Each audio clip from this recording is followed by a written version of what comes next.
یادکردنەوەی لەدایکبوونی پێغەمبەردا عەلەیهی سەڵات وەسەلام، یادی کتێبەکەی بکەینەوە، بەرنامەکەی بکەینەوە، شەریعەتەکەی بکەینەوە، ڕەوشت و ئاکاری و ئەخلاقی پەرستشەکانی، و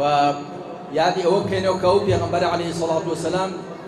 چۆن دینداری کردووە، چۆن دنیاداری کردووە، چۆن خواپەرستی کردووە، و پێغەمبەری خوا عەلەیهی سەڵات وەسەلام ڕەوشتی شەخسی، ڕەوشتی خێزانی، ڕەوشتی کۆمەڵایەتی، ڕەوشتی سیاسی چۆن بووە. بە تایبەتی ئێمە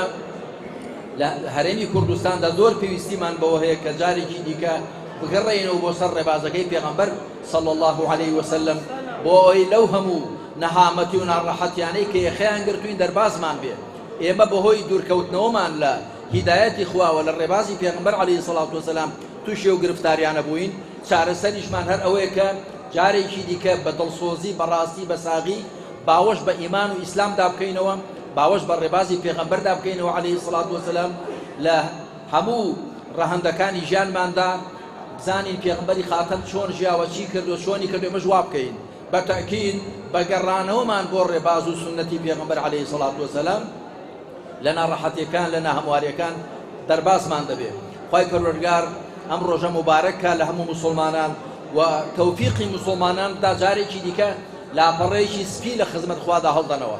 ئەوەی کە تا ئێستا دوور بۆ لە خوا نزیک بکەوێتەوە، ئەوەی نزیک بۆ نزیکتر بکەوێتەوە،